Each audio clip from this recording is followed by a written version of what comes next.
following announcement has been paid for by the Celtic World Order.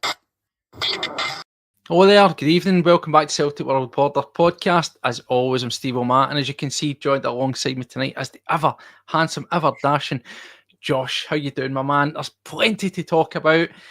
Mate, just over a week. What a difference time makes, eh? Time heals all wounds and it opens up bigger ones elsewhere, I suppose. Incredible. Time as a healer, is the saying. Feeling very good this Sunday evening. A lot to chat about Celtic-wise, so I'm sure we'll get into it. Plenty to talk about. Since we were last on, there's been 2 results for Celtic. There's been plenty of rumours of movement coming in, movement going out, and of course we've seen an implosion elsewhere. As we say, as time heals all wounds, but it seems elsewhere in the football and Scottish landscape, it just opens up new ones and makes things a lot worse. And we'll get round to some of that as well. But before we do, as we say, welcome back to the channel. If you're a returning subscriber, thank you very much. We really do appreciate the support. If you are new, then it's a warm welcome. Also, what you're doing, make sure that you subscribe to the channel. It costs you absolutely nothing. Hit the subscribe, hit the bell. You'll be notified every time that we do it a live, every time we do it a preloaded upload, anything. You can get us on X at CWPod 1888. We're also on TikTok, we're on Blue Sky, we're on Spotify. Plenty of ways to connect with the channel. Make sure you do that. As we say, there's plenty to just mull over. We're just going to have a nice wee Sunday chit chat about all things Celtic, and we'll look back at that result yesterday. We'll have a wee touch on how since we've had Boogate, back past Boogate, how have we done in the past 2 games, and what have you thought of that? With a good performance, I thought, against a backdrop, mate, of icy cold weather, a shit pitch and injuries galore. 4-1, you can't say fairer than that, and we sit still top of the league, 15 points, goal difference out of sight. It would have to take an absolute miracle for anything to go wrong, wouldn't it, my man? Yeah, 100%. I think Celtic are in a prosperous position, to say the least, doing well across all competitions really at the minute. We had that kind of slight hiccup when Brendan Rodgers comes out and criticises the fans, but I think that's well in the distant past now. They had the Dundee United game during the week that went routinely, and then Ross County the weekend. I think it was a really fun game to watch, as I described it to you off air. I think the injury issues going into it, when you hear about them on the Friday, you're thinking, it could be a tough one for Celtic on Saturday. And I think the manager, to his credit, picked the right personnel, picked the right formation, the right system, and played the game really, really well. Celtic dominating the ball in the first half. They should have been more than one ahead at the break, and fair play to the players' mentality, because I think this time last year, if you concede a penalty away from home and it goes to 1 each, I'm not convinced Celtic going to win the game after that about 12 months ago. So full credit to the manager and the players for the belief they have. And you never really doubted after Ross County equalised that Celtic were going to go on to win the game. And it was a terrific delivery from Aaron Engels, who just getting better week by week. I'm a big fan of his new song, if any of you have heard it, to Waka Waka by Shakira. Kyogo as well was terrific. I really liked him playing in that kind of new role.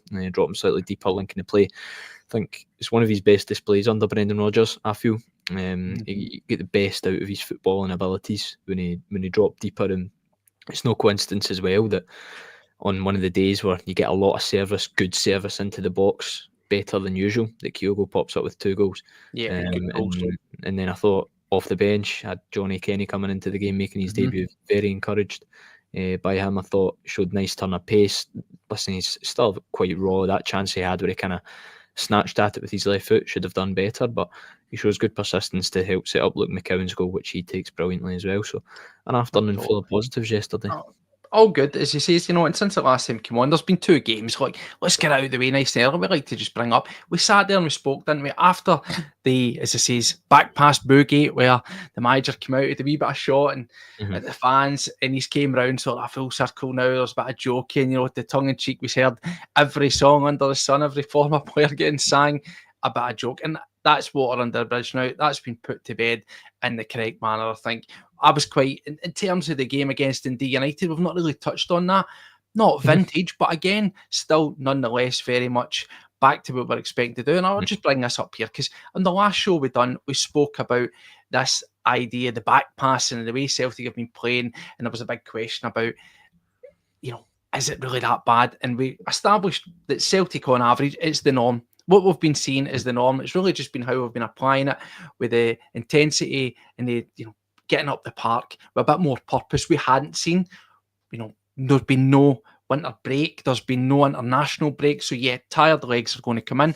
But I think that over the past 2 games, we started to see improvement, and there it is there. That's versus Dundee United, versus Ross County. There's the key stats, as you can see, as it says, dominant Celtic, absolute domination. And as we see, the back passes, the forward passes, the successful passes in the final third, all very, very positive. And that is basically what we've been getting. You might not be aware of it, but from game to game to game this season, those sign of stats have been there regardless. The forward passes, the backward passes, that's how Celtic set up. It's really just been more a question of showing how much you want it. And I think that we've been doing that. Dundee United, to touch on that, mate, I thought fairly maybe an underwhelming performance, but tidy, professional. Yeah, exactly. I think it's one of those games where it's midweek, it's winter, it's freezing cold, and it's just about getting through that and picking up the 3 points. I thought pretty dominant on the ball again in the first half, but Celtic knew what they were expecting with Dundee United. And they went up to Tannadice a couple of weeks ago and they just sat in, camped in their own half and didn't really do anything. Ronnie Pickering, that's a throwback. They just sat in their own half, really didn't look to come out or anything, and Celtic kind of got their goal. But the second half, Dundee United actually came out. I thought they played some decent stuff. They threatened a couple of times, but the Rio Hatate goal kills it. So I think that was one of those games where you just look to get through it and pick up the 3 points. I think the manager's comments after it were probably the highlight of the evening. The kit man didn't get a song; he was the only one. So to be fair to Brendan Rodgers' credit, that was that saga firmly put to an end. He dealt with it in humorous fashion, as did the Celtic fans who were chanting the names of countless ex-players. So yeah, that was a routine night, another clean sheet as well. Yeah, I really want to just sort of focus. This is to be general sort of chit chat and look back in the sort of past 2 performances, because what we've been looking for is performances from players, get guys to step up. I want to single out a couple of people to discuss, because one of the ones, in fact, that has been big debate throughout the course of the season has been Arne Engels, and he's not been without his criticism from all quarters. Listen, we've come on here, we've spoke about him, we've been quite honest. We always judge a performance based on what we see with our eyes, and at times he's came in for a wee bit of flack. We said that we've been looking for more. I think the man management for Brendan has been spot on. He removed them for the firing line just very ever so subtly, and he's drip fed them back in. And you want to talk about coming on to a game, missed out, unfortunately, against Rangers. We spoke about that. It is what it is. Would it have made a difference? Who knows?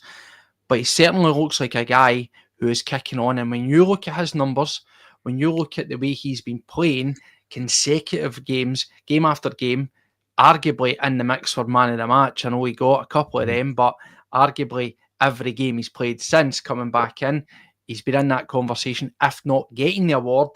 And he's definitely starting to show his worth now. And a perfect time to do it, is it not? Yeah, 100%. I think as the song goes 11 million down the drain, Arne Engels scores again. He's certainly silenced the critics recently. He's a young man improving every single time he takes to the field for Celtic. I feel the last 3 home games now, 3 man of the matches in a row. And if Kyogo didn't score twice at the weekend, he would have been man of the match again at Ross County. So he's very creative. His physical profile certainly helps him within Scottish football. Quite a tall lad. Listen, he doesn't have a blistering turn of pace, but he's a very intelligent footballer, a dead ball specialist. I feel, and I think that's something Celtic have missed actually over the past couple of years. Someone who can whip a really good corner into the box, who's reliable from the spot, and that's what Engels exactly is. So, yeah, he's doing well. He's beginning to justify that £11 million price tag.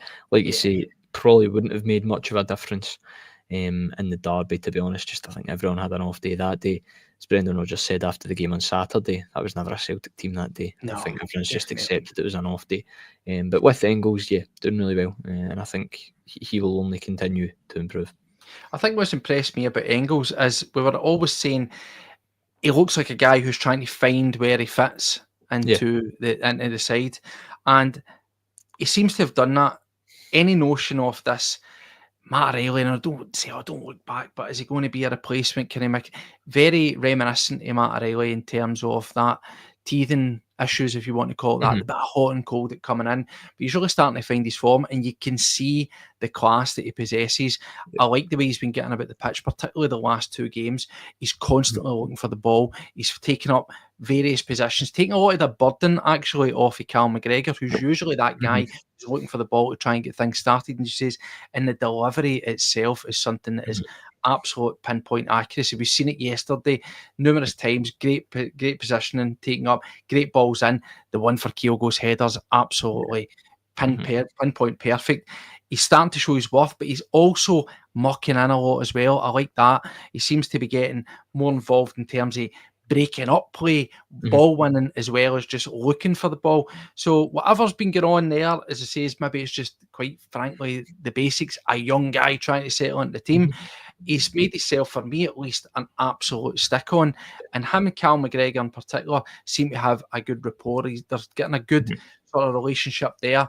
Who's going to be the person to join them in the third going forward? Well, that remains to be seen. We've went back in with Hatate. There's been some good bits from Rio. There's been some inconsistencies, but I think all these guys that we've been questioning or saying they need to show more, Hatate and Cody, given some, yes, he does have some faults, as does all the players. I think we've seen a level of improvement. They've taken on the fact that they have not been particularly impressive and they've kicked on. And I liked as well, speaking of Hatate, I don't know if you noticed when he scored the goal, there wasn't much by way of a celebration. For me, that was, my reading of that was a guy who was very self-aware. Let's not celebrate this goal too well. I'm taking isolation. Great, I've scored the goal. But I think he knew himself that he had to do better. And I like that approach to it, because it would have been easy for him to wheel away and, take all the adulation and soaking up and fist pumping. But it was like, not business, goes in, I've done my bit. I think that was a player that knows that they've been sort of flagging a wee bit lately. Yeah, definitely. I think the team have really kicked on since Ibrox as a whole. I think everyone's improved and everyone's got a sort of mentality like Hatate's in terms of, right, Celtic need to go on a run now into the season. Although they've got a big lead at the top of the table, all they can do is just keep winning games, keep getting the business done every single week, and they know if they keep up that level of consistency, then at the end of the season the rewards will come. So yeah, Hatate, the goal during the week, let's say he didn't really do much off the bench. I think the big debate now, because I think we both agree that Engels and McGregor are kind of the stick-ons in the midfield. It seems to be rotating throughout the season who the stick-ons are at certain points. It's been Bernardo, McCowan. So that leaves one spot up for grabs between McCowan, Bernardo and Hatate. So it'll just be interesting to see who the manager gives the nod there during the week. Up at Dundee, could it be McCowan against his old team, Bernardo, Hatate? There's a case for everyone. I like to cut the jib off McCowan as well when he's been getting introduced. I've always been a fan of him. Again, there is mistakes in him. Of course there's mistakes in every player. Nobody's perfect, but I like the players that are coming in. I've seen a couple of people commenting on social media. I think it's just removing the players from the firing line. Do you agree? Do you not agree? Some people have went as far as to say, with the reintroduction of Trusty, who I think's been excellent. He's come in, he's looked very stable. And again, I want to make that the partnership going forward. We spoke about this playing out for the back, and we says there's maybe other ways for us to find it. That maybe it's going to be Kieran Tierney, maybe it's going to be Vibe, maybe there'll be other options, who knows. But I think we need to keep that solid partnership, and the playing out for the back in terms of using one of your centre halves has been the starting point for it. We'll take care of that. We'll cross that bridge when it comes to it. But some people have went to say that based off the game at Ibrox, with their exclusions or limited time, that Scales and Bernardo have been, quote, Brendan's scapegoats. Do you buy into that? Or is he just the guys that have come in have done a job and it's hard to take them out? Yeah, definitely. I think Scales was always going to come out the team after Ibrox and the mistake he had and the performance he had. And then obviously Trusty's come in and he's not put a foot wrong. Same with the guys who've come in. Engels has come in for Bernardo, and Engels hasn't really put a foot wrong. So it'll be difficult to reinstate them to the team. But listen, we're only 2 or 3 games on from Ibrox. Still got a wealth of football to be played between now and the end of the season. I'm sure you'll see a lot more of these guys. It's definitely not going to be the last to see Paulo Bernardo. He's a talented young football player who came in for, I think, a bargain of 3.5 million last summer. He'll definitely go on and be sold for a good 25-30 million in the future of that, I have no doubt. Scales, I think he'll be at Celtic for a good period of time, but for me, if it's me, he wouldn't be a first choice starter every week.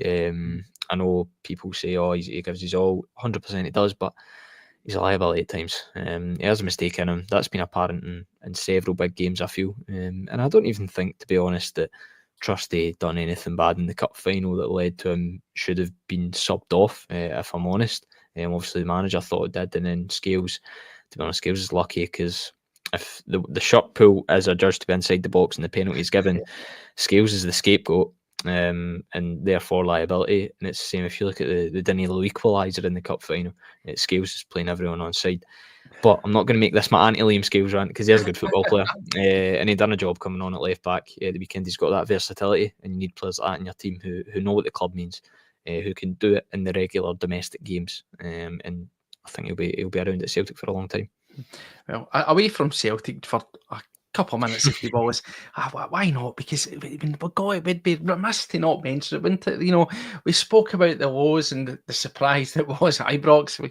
It's completely our systems, we say, because we sit here now, just over a week, and we find ourselves in a far better position than we were getting into that, which is how strange is it that that's the way football goes. But as we say over and over and over, to be cliche, you win championships, you win titles by turning up week in, week out, consistency. You will have your dips, but it's how you pick yourself up for them, and it's how you continually play your game.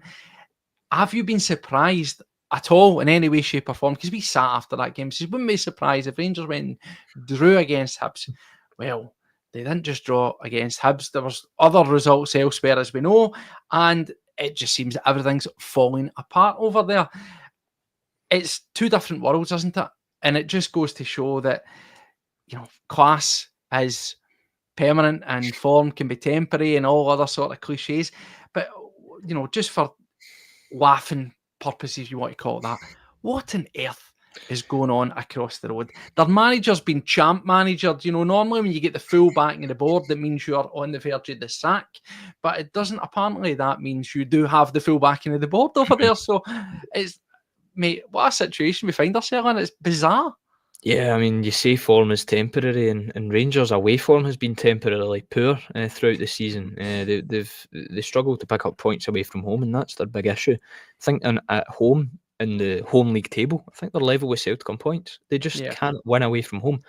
That's their key issue. They go to these grounds, Dens Park, Rugby Park, Pittodrie, Easter Road, Fir Park, the Smythe Stadium. You name any stadium in Scotland, Tynecastle, Celtic Park, they've not won that this season, and it's not good enough. Philippe Clement, I think, well, he obviously has the backing of the board for now. How long that's going to last, I'm not sure. Obviously, they win today, but you expect that home against a bottom of the table St Johnstone. It's difficult to put your finger on what exactly is wrong at Rangers because there are so many things, from having a lot of, to be fair, they do have injuries at the minute. That seemed to not really impact them against Celtic, so I don't know why it's impacting them in other games. They're just inherently inconsistent. I think you've seen the Union Bears walk out today and protest to the board. A lot of the stadium didn't follow them. That's a prime example of how social media doesn't really speak for the fan base of a club as a whole. You also, and just Clement in general, the guy, like, he continues to baffle me with a lot of the stuff he says in the media after the games. Like, Rangers will drop points away from home again, and he'll pull out excuses. I think he was at the game against Dens Park, or the game against Dundee, at Dens Park during the week.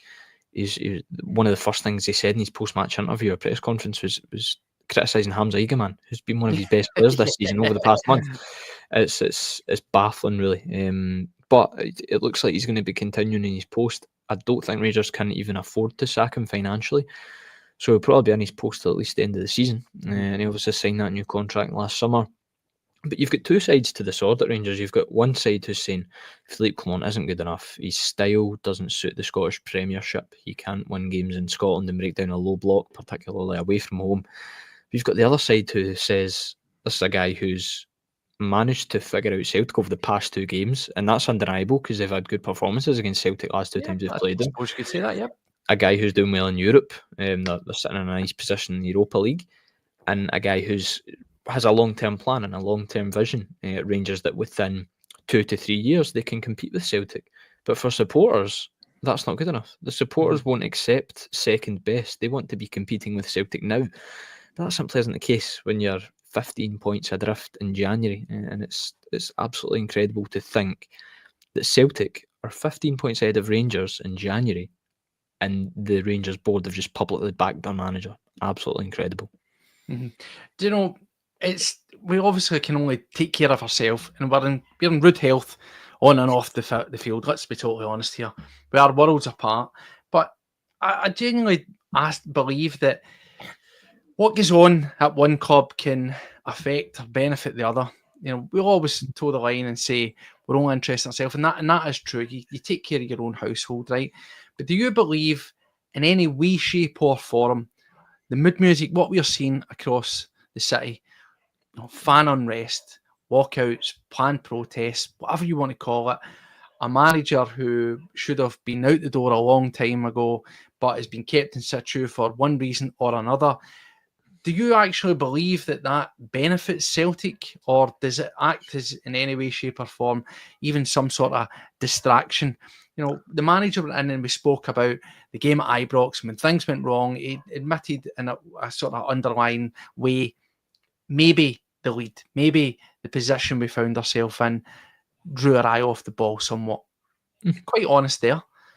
I wouldn't say that Celtic are going to say, look at the mess of that, we can just do what we want. But do you get what I'm sort of angling at? Yeah, do you think definitely. the fact that they're in that level of disarray, that it could, if you have any concerns, that it would maybe breed complacency, not so much in the players, but upstairs? We're wanting to move on. We're wanting to get more players in, and we'll get on to that.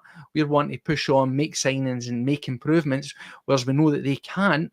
Would you have any concerns over that potentially affecting, as we've seen historically, that the powers that be don't put the foot down on the throat, so to speak, when really they should be? Yeah, I don't think it should on the face of it, but the manager's word after the game at Ibrox was subconsciously. And subconsciously, when your biggest rival, who you've been looking to beat to win domestic trophies over the past over 100 years, is in a state of disarray, naturally it becomes easier for your club to win titles and trophies, and therefore you can naturally, and like the manager says, subconsciously take your foot off the pedal a wee bit. That shouldn't happen with the players because these guys are athletes. They're paid a really good salary each week, and their prime focus, I think, will just be winning every game, however many more it takes for Celtic to win the league. Upstairs in the boardroom and guys at the top of the club, it shouldn't impact their ambition to make Celtic, as they always describe it. I think Michael Nicholson's favourite term is a world-class football club. So that shouldn't really dampen his ambitions of making Celtic that. I don't think it will. The manager will have been set a transfer budget for January, just probably in the summer. He'll have been set a summer budget just before the summer. I don't think Rangers' state of disarray will impact that at all. So subconsciously it can have an impact on the pitch. We saw that at Ibrox, but it shouldn't have an impact elsewhere at the club. Well, certainly we've kicked on, and to come back to the action there for the weekend, the United says that took care of itself. We got a wee bit of change at the weekend. Don't know if you, as I says, as a man of your stature, who's got your finger well and truly on the pulse, we've not really heard too much by way of the situation. We know that Kuhn wasn't able to feature the game prior, went up during the warm-ups, holding on to his leg. Has there been any real clarification on the nature of that knock, injury, whatever it is? Is that going to be something that we're going to have to worry about for a wee while? We've not had Palma, we've not had Maeda. So, yeah, there was massive change there. We've seen Yang now twice again. Want to talk about performances. But what have you thought of the guys that have been given the opportunity off the back of that? Yang in particular, again, I still see that he's a guy who's really, really sort of splitting the fan base. I put out a tweet saying that I'm still adamant that the experiment per se is over. There's flashes. There is always flashes there with Yang. I thought from Dundee United to yesterday, he looked improved, not to the level where we went, wow, that's the answer, get him in there. Better, but still not the standard, able to fit in because everything around him was working, but I didn't feel that he had any massive impact. Sooner rather than later, the return of Kuhn and Maeda, is that? I think with Kuhn and Maeda, I think the manager said before the Ross County game that there were doubts for that game, and they should be back for Tuesday night, hopefully, for Tuesday night against Dundee, so you could see them return. Maybe maybe they don't start, maybe Kuhn doesn't start because we know how kind of fragile he is with injuries at points. On Yang, he's a divisive figure. I think if there's ever a player that needs a goal, I think it's him. I've always said and consistently maintained that there is a player in there, but the more he starts, more he continually starts for Celtic, I think that's probably about 5 of the last 6 games, 5 of the last 7 maybe started in a row, and he's not done much in terms of directly contributing to a goal. Yes, he won the penalty for Arne Engels at the weekend, but yeah, I don't know with Young. I think he'll stay to the end of the season at least. Maybe a loan move could be good for him within Scotland. But I thought, and this is a really good point, I seen someone point out on Twitter the other day that was Young's best performance in a Celtic jersey against Ross County. And if that is his best performance in a Celtic jersey, you're looking for much more in a Celtic winger. A guy, he's 22 years of age. I get that he's kind of moved over from South Korea, totally different culture, language, etc. He's now been here for a year. And at that point, you're really looking for someone to kick on. The good thing is for Celtic, they didn't have a big outlay in signing him. I think it was around 1 million, 1.5 million, something like that. So they're not going to lose much if he eventually does go. But it does continually show flashes, and that's the thing. Like, he's a bit of an enigma in terms of, like, he'll do a couple of step overs, he'll beat with 2 men, put a decent cross into the box, and then the next time he just fails to beat a man. I think if there's ever a player that needs a goal to catalyse a run of form, it's him. But it's just the only opportunities they're getting is when Kuhn's injured, and that really says a lot. Well, this is the thing, and we'll talk about the options that we've got, because we'll get on to some of the people who maybe will be going, and one of those options, obviously, Palmer. There's some news that come out there. We'll discuss that shortly, but we'll talk about options, and obviously, I fully agree. Palmer, he offers something in small doses. It's hard. We always go and say, what do you expect from a quote traditional winger? I think everybody expects you running, taking on a man, hitting the byline, crossing it in. He sometimes does that, but he also offers some bits, as you say, where he can beat a man. Usually it's coming inside and moving it and then passing the ball to someone else who's probably a wee bit more capable. Yep, decent enough performance yesterday. Arguably one of his better performances. There's some of the folk that I spoke to, but I still agree that it's Ross County. You always caveat that. It's Ross County. You can also caveat it by saying, against that backdrop, Baltic freezing crap pitch, it would have been easy for him to just do nothing. So, maybe there's that. But in terms of options, let's just say we get Maeda back, we get Kuhn back, and we're nurturing them, we're sort of easing them back in. Well, something that we did do was we used Kyogo in that game. As he didn't really quite play as a winger, but on paper he was out there, and I felt that he get quite a lot out of him from there. Eventually comes up, he scores the 2 goals, he goes more central, and he does what he's doing. But there's an option. We got to see Ida and Kyogo both in the same team.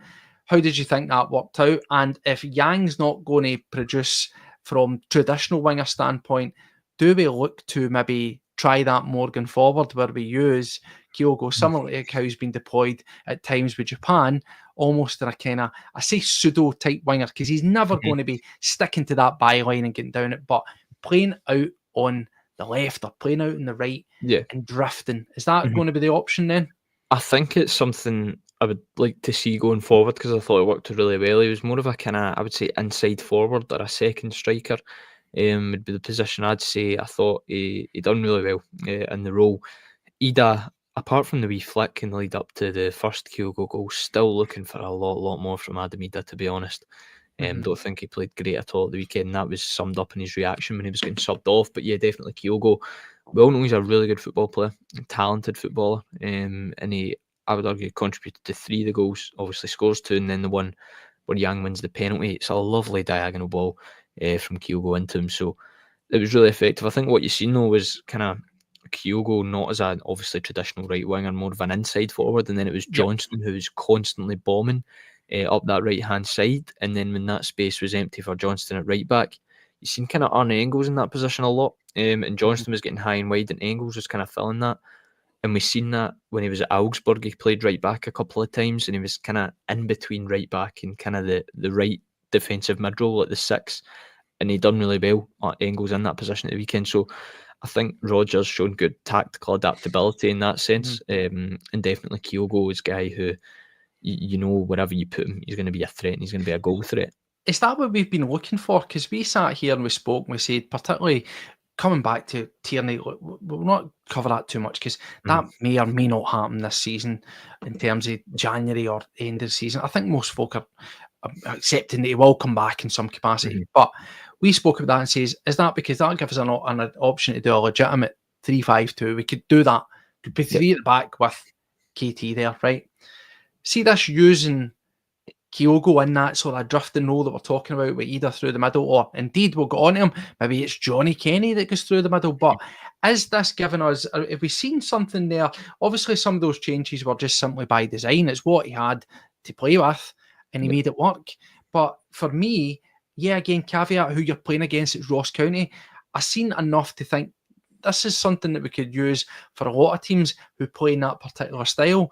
I think the Kyogo thing, we've spoke about Kyogo and Ida being up front on their own as the single target striker, and we says, but they're no scoring, they're pulling away defenders and they're doing more, right? We've always said that. But when you've got both them or two strikers on the pitch, you kind of I can buy into that a wee bit more. Yeah. I can accept that. More happens with it, and you saw that. Defenders didn't quite know what to do. Am I following Kyogo for the run? Am I trying to pin on to Ida because he's going to be the target to lay off or whatever? It was causing all sorts of confusion. Is this an option that you would like to see used more often going forward then?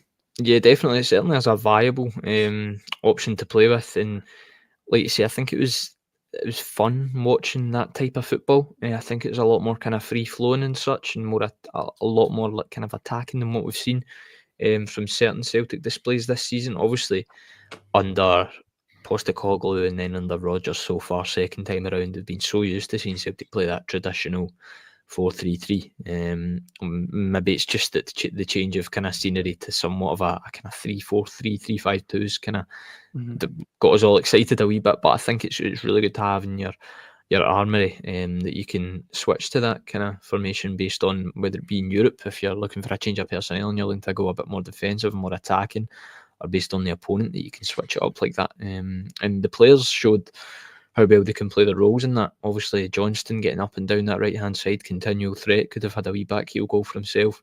And like we say, Kyogo dropping deep, Engels proving himself to be really good on the ball with these set pieces, and then Vai was getting up and down the left as well.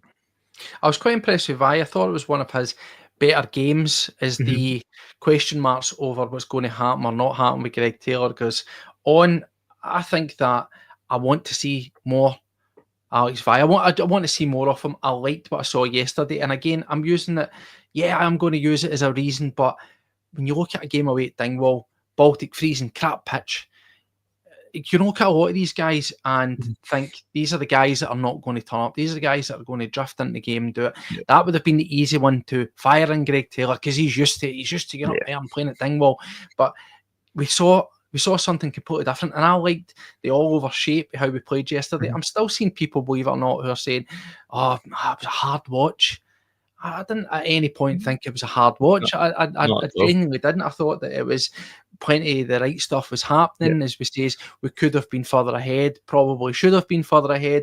Yeah, there were some sticky points and there were some guys that weren't, setting it alight. Adam Ida being one of them. That's who I want to talk about coming up. But by God, I thought it was a good, steady performance. The penalty aside, these things happen. We get caught out. I'm seeing cries for a red card. We'll talk about the incident obviously there. But you mentioned Kyogo, sang his praises how he works. You said when you brought up Ida that you still want to see a lot more from him. Yes, I'm getting pointed out to the through ball that he done, some nice takedowns and joining up play and being a sort of conduit for other guys to do stuff. But he's now had a couple of starts. He's now had a bit more chances, and he could be doing me more. So the sample size is still quite small, but a bit of me is still deep down thinking, I don't know. I really, really don't know what's going on with Ida.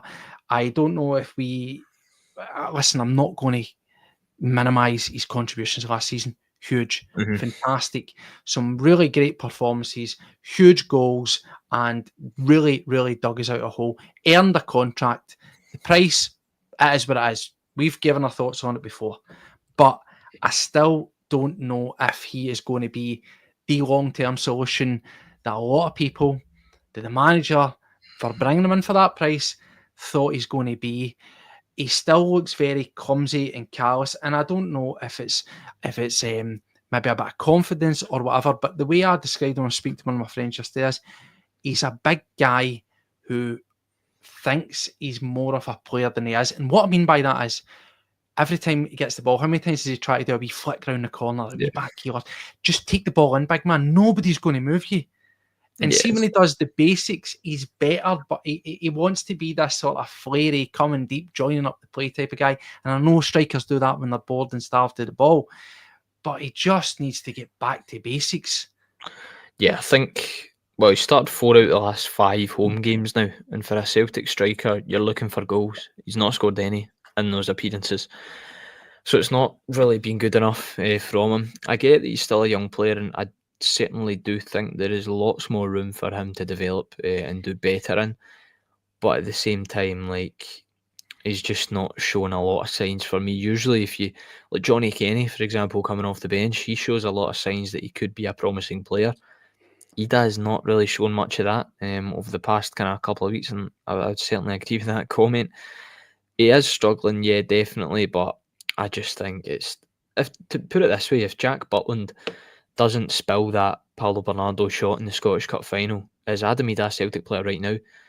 Perhaps not. So I think he's not been good enough, put it frankly, over the past couple of weeks and month, and he needs to be better.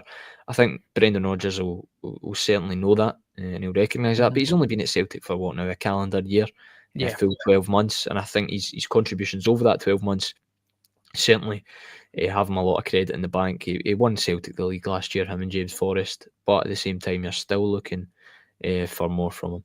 Do you also buy into this? I'm coming in late, not having the pre-season, not being able to buy in. Are we going to see, as some have predicted, as we've said, we're getting to see it now more, but a lot of folks saying season 2, Arne Engels, you'll see the kick on there. Yeah. Adam Ida, a lot of people are saying you'll see the kick on there. Are we just going to have to persevere with a mixed bag and be maybe somewhat underwhelmed? You know, sometimes when a guy comes in on loan, they hit the ground like, you know, they hit a house on fire, and everything happens, and maybe that's what he happened. It was the perfect aligning of the stars for him in that sort of loan period. He disappears, it's, you know, back forward. He then comes in late. He's never going to be number one striker because we've done the pre-season with the Kyogo set up.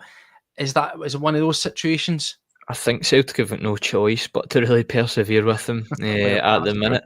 That's the issue. We'll just have to wait and see. Like, obviously, he kind of did come in late with pre-season. I get that, and he took a while to get up to speed with fitness. The managers touched on that. But Arne Engels didn't join Celtic until transfer deadline day, and look where he is now, continually doing well. So Luke McCowan didn't join to deadline day either. So I don't buy the bedding in period sort of thing, because he already bedded in last season when he joined in January. So exactly that's a fair point as well from Wilson. But yeah, Celtic are going to have to persevere with him, put it that way. He's going to be there no matter what. There's no club's going to be looking to sign him in the summer. He'll be a Celtic player, and I've no doubt he will eventually come good, but it's just the current form. It's tiring a lot of people, and a lot of people are getting frustrated, and I think rightly so. Yeah, no, I agree with that. But one guy who has certainly always seems to bounce back when you question him is Kyogo, as we says, not in that centre forward dead, focal point of the attack, but he still manages to get himself around the pitch. I thought 2 fantastic goals yesterday, both good instinctive strikers finishes. For me, it's got to be the second with the header, the delivery, great delivery in from Engels is the pick of the bunch.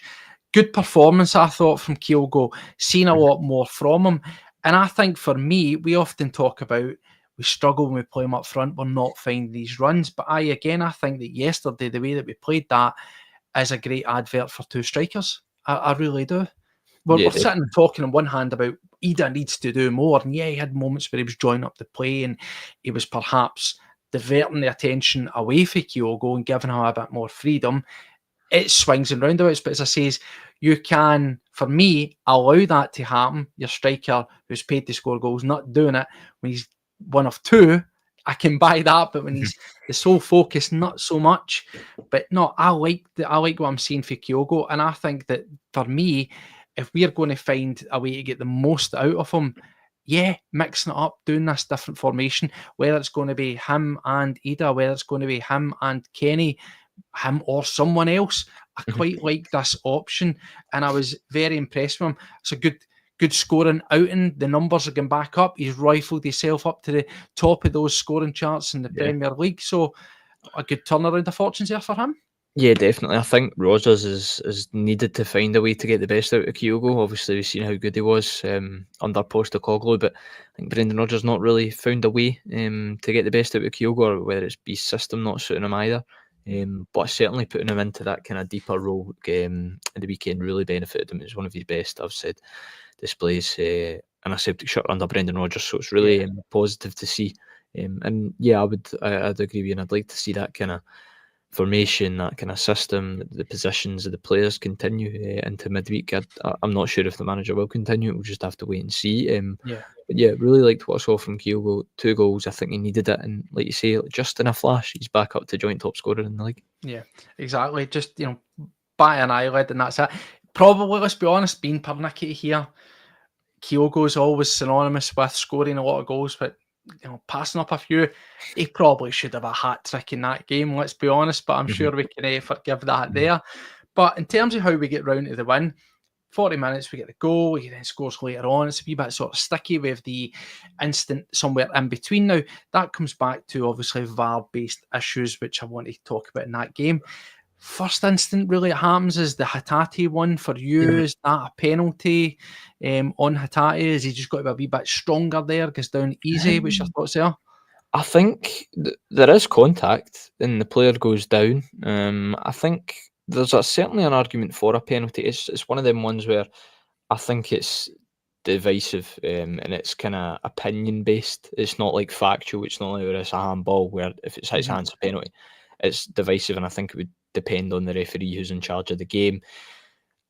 Based on the ones that also get given in the game, I think it probably is a penalty on Hatate, especially if you look at the kind of Johnston one at the back post. Johnston barely really touches his man. Listen, he does touch him, and I think he does intend to do it. But so does the Ross County player on Hatate, so I think that probably is a penalty for me. And what about the situation with the penalty for Ross County? Like, there can be absolutely no debate about it, but I've seen a lot of moaning about that. Comes back to this, doesn't it? Certain fan base about patterns of assistance. There's this Johnson should have been sent off a couple of times this season.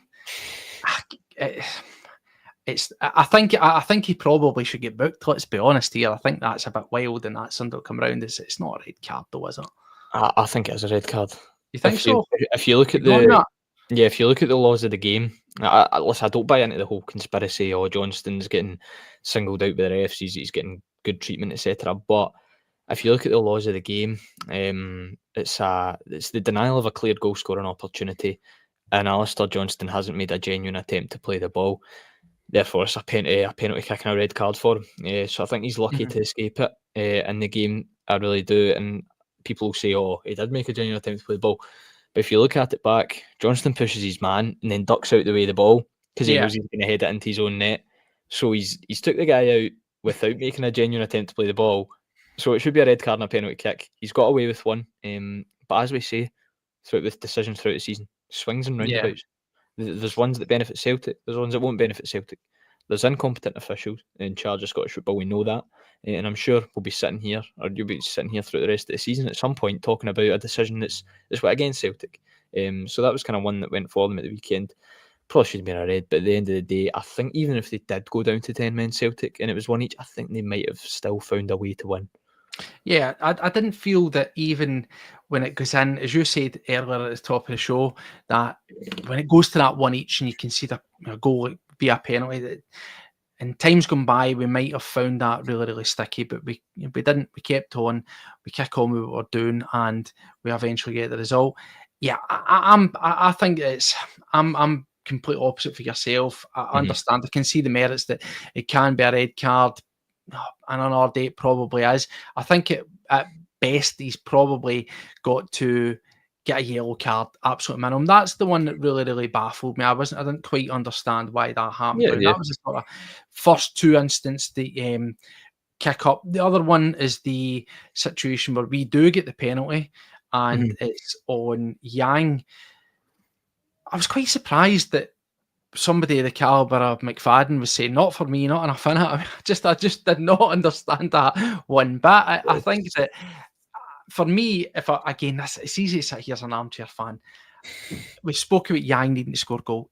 For my taking it, he needs to, the ball drops on half volley or it comes in, open up your foot and just guide it by the goalie. So I think he dithers there. Like he probably should score from it. But in terms of it being awarded as a penalty, I don't see how you can. He completely takes the man out. He kind of scissors over his leg and traps him and puts him down. So I'm baffled that it took so long to come up to that being given as a penalty. Yeah, it's a stonewall penalty kick. I was surprised actually it didn't get given on first viewing. James Brown clearly takes out Yang, gets absolutely nothing on the ball. And like you say, you're surprised the guys like McFadden and I think Neil McCann and Sportscene as well were saying it's never a penalty. It's a stonewall penalty. The guy, James Brown, gets nothing on the ball and he just cleans out Yang. Penalty kick for me all day. I think there should be absolutely no debate about that one. Yeah. Well, we get round the penalty as well. We get a wee bit of VAR intervention there. First off, we get Aaron Engels got a great track record. I think he's missed one for the spot prior. Does it count that I missed because it's a retake? Probably not. No. But I don't think it's a particularly bad penalty.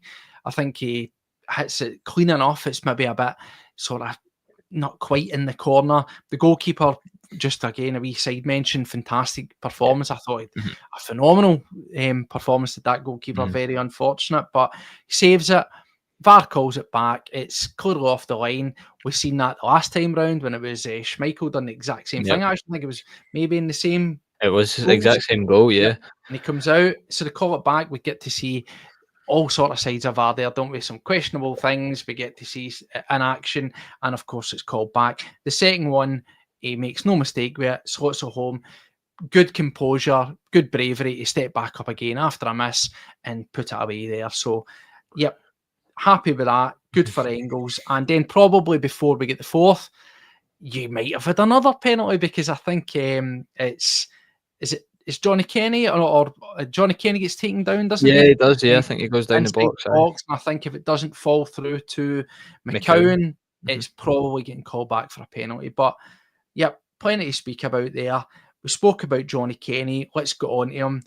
I was impressed with what I saw in that 20 odd minutes that he came on. I thought that he showed a lot. Some people are saying he's done more than he did in 70 odd minutes. That's maybe been a bit cruel, but I certainly think in terms of what he offered as a striker or an attacker, I think he offered more. Yeah, definitely. He offered a lot of positive. I think he had shades of a bit of Lee Griffiths about him for me in terms of that left foot, good on the ball, good dribbling. And I think his first touch of the ball and his first involvement in the game, he picks it up, he drops really deep, halfway line, plays a 1-2 with Callum McGregor, and then skins about 2-3 men, and then plays a lovely pass out wide. So very good. Like you say, I liked what I've seen from Johnny Kenny as well. He's a guy who, making his Celtic debut, he's been on the club's books for just about 3 years now, and this is his chance, his first real opportunity, and I think he took it. He very much did. He showed great persistence in setting up the Luke McCowan goal. He drove in from the left-hand side where he showed his pace getting down that wing, cuts inside, plays a pass, and then he kind of runs into some traffic, but just keeps going, gets taken down and manages to get the ball over to McCowan, who finishes it well. So I would like to see more of Johnny Kenny in the weeks going forward. And he's still just a young player, still only 21. So yeah, I think you could be seeing a lot of him maybe in the next couple of weeks. See with Johnny Kenny, again, I know it's a bit cliche. You could argue the toss and say that about some of the young guys we've had before that have come up through the academy, look at Rocco Vata, etc. You could argue that they're supporters and they want to be there. And again, I know it's maybe a bit lazy, but this, this guy come off from Ireland and the Irish connection with, Big Rogers and all that kind of nonsense. But what I'm getting at is under Ange, let's be honest, he had his favourites and it was going to be Kyogo or bust. That was pretty much it. We saw how that panned out when it came round to the treatment, if you want to call it that, or whatever, of Giakoumakis. It was pretty clear he had these guys and it didn't matter what you'd done. And I think chances for young guys were always going to be few and far in between. Now, Rodgers has been quite direct with regards to you'll get a chance if you're good enough. But someone like Kenny, who's went away, he's been on loan, he had a great goal scoring record at Shamrock Rovers. He's translated that over into the Conference League. No matter what you think of that standard, he's doing it against European teams on a European platform for the club that he's playing for, and he's shown a lot more. Do you get the feeling that the combination of Brendan's attitude of wanting to have a developmental, per se, third choice striker, but again, the track record behind him and going away, the Irish connection, if you buy into that, but also from the player's standpoint, he will be, much like a Scales, living the dream, coming over to play for Celtic. Do you think there's more mileage in a guy like Kenny biding his time, sitting in, being happy to know his role, so to speak, and get the minutes when he gets it, versus maybe a young guy coming through the academy that thinks that they're the next big thing and, you know, I'm better than I'm a?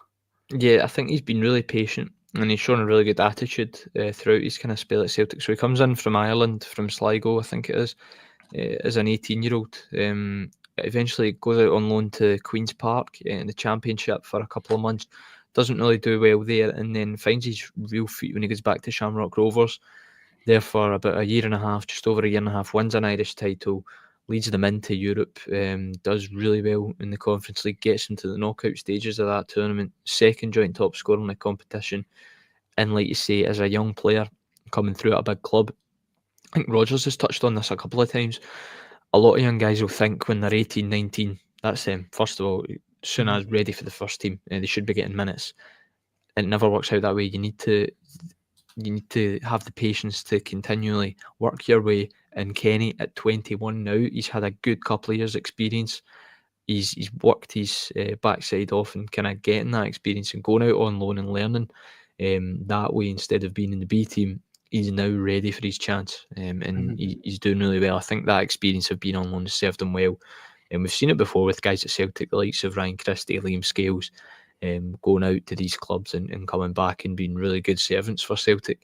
So I think Kenny could be the next. And I think the third choice role is definitely there for him.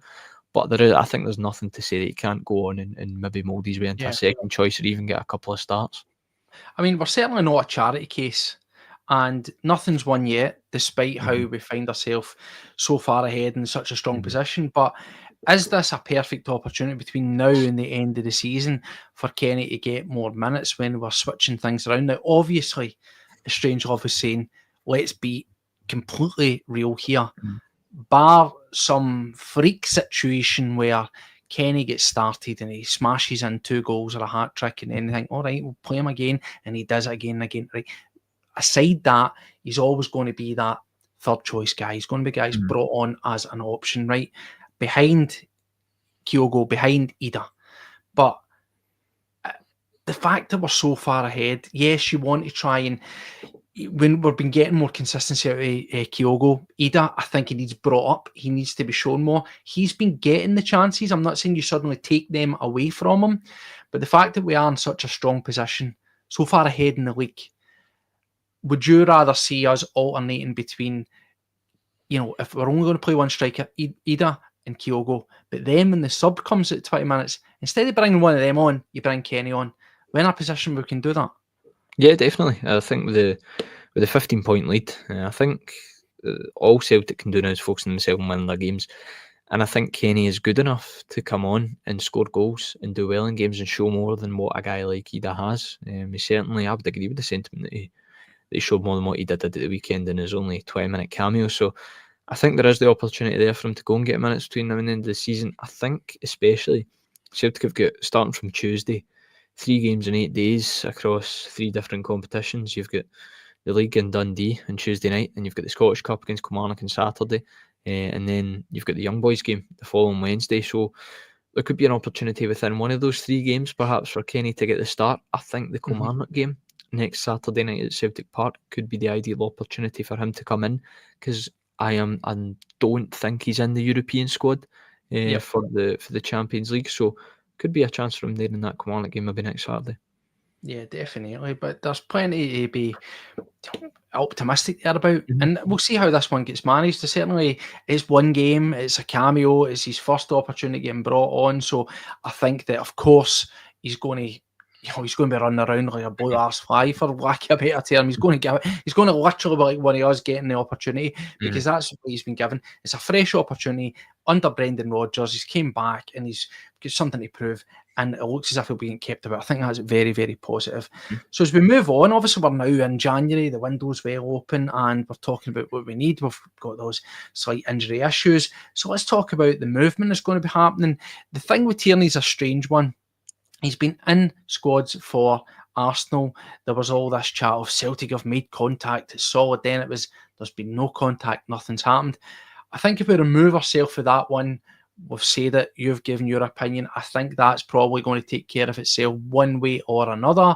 I would imagine whether it's end of January, whether it's the summer, Kieran Tierney comes back. So I don't really think that's too much of a talking point. There is some movement elsewhere going out. We see home. LAFC wanting him on loan. Seems like a decent move. We've seen Michelin taking Welsh. That's all official. That's out there. But today, two other things that have come out of peripheral players is firstly Luis Palma. Again, a guy who looked completely out of it. He was given one or two opportunities. For my eye, didn't really do much. We know that from his post, there was some personal issues, but that aside, in isolation, that's a shame. It maybe affected that performance, but it's not a cover-all for how poor he's been over the season. But it looks as if he's going to be getting a bye to Rayo Vallecano.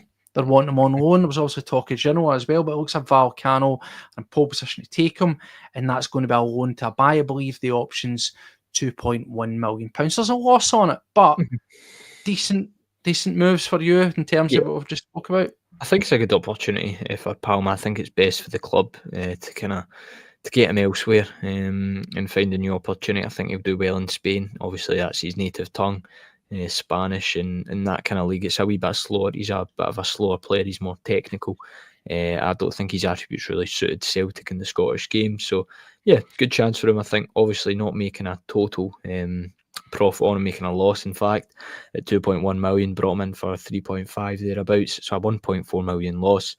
But at the same time, Luis Palma scored in the sole 2 games last season in Champions League where Celtic got results. He scored in the draw with Atletico Madrid and he scored in the win over Feyenoord. So technically the loss that Celtic have made on them, he kind of recouped with the goals he scored, because it's £1 million for a win, 0.5 for a draw in the Champions League. So there you go, he makes that up himself. Odenholm going to the MLS, I think it's for a year, because obviously their season runs on a calendar year basis. So good chance for him, obviously. I think that's who Marco Reus plays for, LAFC. So a good opportunity to go over there, play under him, play with him rather. And obviously America, it will be a good lifestyle living out in LA. I'm sure he'll love that, as long as he doesn't get caught up in the fires that are there at the minute, quite tragic. So yeah, Odenholm, he's been a total outcast this season. I think 2-3 appearances maybe. So he came in quite highly rated. He was in that Golden Boy. £2.5 million, I guess. It's not a small outlay for a young guy. And he's still only 21, so there's everything to say. Listen, MLS is a decent level. It's not really a retirement home, or much of the retirement home it was in kind of a decade ago. So there is every chance that he goes to LAFC and comes back and gets the opportunity like Johnny Kenny has, like Liam Scales has, like other guys in the past has. So I think with him, good chance, good move. I think Palma, this will be, you'll have seen the last of Palma in a Celtic jersey. But one positive about the Luis Palma move is that if Celtic are willing to let him go now, and I think the report says that he could be in Madrid next week, you're thinking that Celtic will be quite far down the line and bringing in another winger. If you're, you'd like to hope so, because we need that. Yeah, definitely. If you're allowing Palma to leave, you've still got Forrest's injured, obviously doubts over Maid and Kuhn, then you've got Yang. So you'd like to think if Palma's getting allowed to leave the club or far down the line and sign another winger. No, definitely. And it's an interesting one. In terms of Welsh, we've discussed that. And another strange one that's come out, another forgotten person, is, again, today, apparently Oxford in the Championship want Malik Mirotsky. Again, completely out of the blue, but this is a straight-up loan. They're wanting another straight-up loan. Now, bear in mind, this is a guy that we've spent the bones of $4 million or thereabouts, just over, on for him. He is miles out the picture, absolutely miles now. As we said, we've got Carter Vickers, we've got Trusty, Scales, where you like him or loathe him. He is the third choice. we have let Welsh go out to Michelin. I think that's going to be one where we're going to be trying to sell him, similar to the Jack Henry situation. I think he's been at Celtic long enough that you can't put him out and bring him back and have him suddenly be third, fourth choice. It's unfair to the player as well. I don't think there's going to be a sudden conversion for him where you're going to say, oh, we need to get Welsh in the team for the start. So I think that's a vehicle to try and generate cash for him and move him on. But Nawrocki is a guy who's just completely out in no man's land.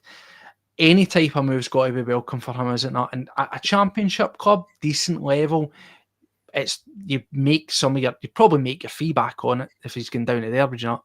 Yeah, I think it's a good chance for him again to go out, get minutes. I think that's what he needs. I don't think he's even played for Celtic this season. When he has played, I think he's actually been all right and not too bad. Came into the derby at New Year last season at Parkhead and done pretty well in that 2-1 victory. So yeah, I think he's never really worked under Brendan Rodgers. Whatever Celtic signed him for was at around 4.5 million.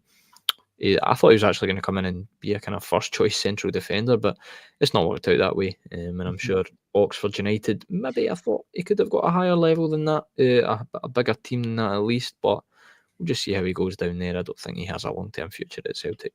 No, definitely not. And in terms of, you touched on the idea Celtic need to come in. Now, I'm not even going to try and say this guy's name, but we'll bring him up because there's been a sudden groundswell of reports around about this guy. Let's just call him Big Sondra, right? Big Sondra. He's currently with Strasbourg. He is young, under 21 Norwegian left winger, exactly what we need. In terms of his output so far, 6 goals, 7 assists this season alone, with an overall tally 95 games to his name, 15 goals, 15 assists. Supposedly don't know enough about him, not going to sit here and profess to know about him. One of these ones that have come completely out of the blue, but a player who is valued around about that £7 million mark, or €7 million perhaps it is, by his current team. You said if we're letting Palma go, that means we might be something down the line. Does that mean there could be something in this for you? I think there could be, yeah. He's the kind of name that's been doing the rounds, isn't he? There's been no one else really linked to that left winger spot. We've had Michelange, Balaquisha, but I don't think there's really much in that. This window, you never know. But yeah, Sondre, as we'll say, I'm not going to attempt to pronounce or butcher his second name. Looks like a promising young player. 21 years of age, left winger, looks to cut inside in his right foot. I'm not too sure. I've not even watched anything of him, so I can't tell you what type of winger that he is. But if he's coming in for the £7 million fee that's been mentioned for a 21-year-old player, it shows again that the club are showing ambition and moving up in the transfer model and increasing the fee they're spending on young players. So good to see, and I think there's interest in him from elsewhere across Europe. But if Celtic can get the business done, get it done early, and I think what benefits them as well that the Norwegian season is now over. So they're not kind of taking him out of Sarpsborg mid-season. It's the end of their campaign, so I'm sure that'd be an ideal time for them to sell too. I think when we look at the sort of Scandinavian market, it really is untapped. There's some good quality we had there, and obviously we'll look at another team in the league. Look at Aberdeen, have been sort of buying into that. Great success with Keskinen so far. They're looking to dive back in. I think they're teeing up another 2 players for the sort of Scandinavian background. And again, don't know enough about the chap here, but I like when you get something like this, similar to Arne Engels, a young prospect who's clearly well thought of in their current league and their current national setup, and they just come out of left field. I quite like that. Yeah. It's a wee bit of, it looks a bit more progressive than going to the well of somebody for the championship or somebody that's mulling about a team down south. So we'll see how that one goes. But certainly if they've got that sort of value on him, 95 career appearances, under 21 Norwegian, international. He's a young player. He's going to be very similar, of course, to what we're talking about with Arne Engels. It will come with inconsistencies. Wingers, by their nature, are inconsistent as well. But it also has the sort of DNA of it being one of these situations where they're that price for a reason. And if you are genuine interest and they have got something in them, you go and get them, because chances are you probably can he get them once folks start to really latch on them? As you say, there's interest from elsewhere, but all those reports are saying that this was a very early intervention for Celtic, interest coming around at the start. And of course, that leaves us with the other one that's came around, but I don't know how much to buy into this. And the name keeps on coming around. This is consistent now, as big Matthias Christegaard at Brøndby again. We looked at him apparently during the summer. That was maybe going to be the alternative to Ida. He was maybe going to be the prior to Ida. And the names came up again. That's 16 goals, 5 assists this season. Consistent. He's been consistent now for the best bit of 2.5 seasons. Again, another guy whose price tag's meant to be around about that £7 million mark. Where are you at with that one, mate? Because there was the chat about Kyogo meant to be going to Atlanta. We know that's not going to be happening now because they are looking at buying somebody from Middlesbrough for 18. We had the drama of the MLS's mental post about them having signed somebody when they had actually signed a different Japanese player. Is Christegaard and are Celtic going to do something, maybe not in January, but in the end of the summer, and go mental and go back to the days of having 3 top quality strikers? Or is this, if somebody leaves? I think it's a contingency plan. Yeah, a contingency plan is a word I think I would use. If you're going to sign Christegaard, I think it's been well documented throughout throughout Celtic's interest that they've had, it's going to demand a big fee. I think if you're already spending £7 million on Sondre, then I don't think there'd be money elsewhere that you're going to spend a big fee on someone like Christegaard, who's got that goal return in a good league like the Danish league. 22 years of age. He's definitely someone the club have been monitoring for a good couple of years now, and good couple of transfer windows. His name's continually popped up. Looks like a good player, and perhaps you would like to see him come in. I think in terms of profile, though, he is quite similar to Kyogo, so I think he would be the guy coming in if Kyogo does or eventually does leave. But certainly now it doesn't look like it's happening this window. No, it's interesting because, as I say, it keeps on coming round. And the way that the manager's been speaking, where he says he wants to have his 2 main strikers and the developmental striker, that would be a very, very strange one for us to go and sign it and have 3 strikers, because until yesterday, or the other day, sorry, we don't really see Celtic playing with 2 strikers on the pitch. So nothing I didn't imagine is going to change there as well. And in terms of profile, you're not going to play a guy like him, size and stature, alongside a guy like Ida. So it's a bit of a strange one there. I think the Kyogo is always going to be open to interpretation that he's maybe sort of his timeline with Celtic is coming to an end. It could well be. Again, I'm not necessarily saying that is the case. I know that Atlanta are doing the tour of Japan. They put out that weird post where it was they showed the Atlanta skyline, they showed Japan, they says, part 1 coming soon, eyes and all that kind of stuff. They signed the Japanese player. That could be phase 1, phase 2 could be the tour, phase 3 could be Kyogo somewhere down the line. I don't know, but it's interesting nonetheless. But there's plenty going on there, and again, I just like to see Celtic getting linked with these people, and the fact that his name keeps coming up consistently, though, suggests that there's surely got to be something in it. Yeah, definitely, I think there is.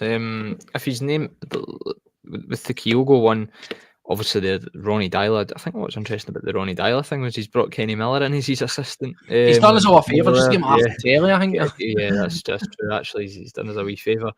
Will he do Celtic another favour? And not taking Kyogo remains to be seen. Christegaard, and like you say, his name keeps popping up. We'll just have to wait and see between now and the end of the window. If Kyogo leaves, Christegaard, I think, probably will come in. But if I was a betting man, I wouldn't say Kyogo's going to leave. Yeah, no. Well, there's plenty to talk about. As it says, I think in terms of the people that were losing or look to be losing, obviously there's Bernabei as well. Celtic spinning a profit out of that. Funnier things have happened. Well done, Celtic. Whoever done that should get a big gold star and get a wee bonus, an earned bonus, a wee cut of that money for getting rid of him. But in terms of the guys that are looking to be getting out, I don't think any is losing any sleep about them, Palmer included. Even though we need options there, I don't think you're losing any sleep if you didn't have him. That's the reality of it. In terms of, as you say, the winger situation, hopefully it's going to be Sondre. Maybe that's who we're going to get, but we'll keep our eyes on it. Plenty to be talking about. We've got some big games coming up. The main focus we've got, obviously, another game coming up around the corner, Dundee. and then the big one we're all looking at it is going to be Young Boys of Bern. You're just feeling that off the back that form's picking up at the right time for that one. That's just on a sort of final note, because that's really one that anything other than a win doesn't do. Yeah, We're in a strong position, but we have to win that one. Yeah, Young Boys is D-Day in the Champions League for Celtic, isn't it? They really need to push the boat out and put in a big performance, a big victory in that game to make some history. People like myself have not really, in my age, have not really been used to seeing Celtic do well in Europe. So it's been really refreshing this season to see the team doing really well on the continent and in the Champions League against the big teams. And it's a really good opportunity against Young Boys to pick up the 3 points and make it into that knockout stage playoff. Yeah, definitely.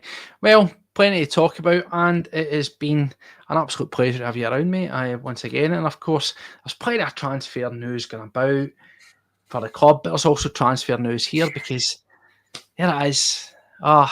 It's with a heavy heart that we say that this is this see you later, the swan song, the final hurrah for Josh with Celtic World Orders, it says there, because you are getting into the big, bold world of real world paid journalism, and he is now teaming up with a well-known media outlet. He'll be covering stuff at the Herald, be part of their sister podcasting setup, the Celtic Way, put out some great content every single day. And of course, with that responsibility comes contractual obligations.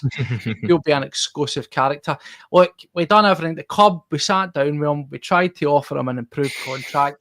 We tried to up his wages to a hot dog and a handshake, but when the big clubs come in, there's nothing you can do, and your brightest and most, promising stars have to move on. There you go. But mate, listen, jokes aside, it's been an absolute pleasure to have you here for the, albeit short time, 6 months or so, that you've been contributing on here, and wishing you absolutely all the best, mate, when you go on to do that. And I'm sure we'll get to see you regular on the Celtic Way. There's a good bunch of guys on there, big Tony Haggerty and the like, so you've been some classic company there, mate.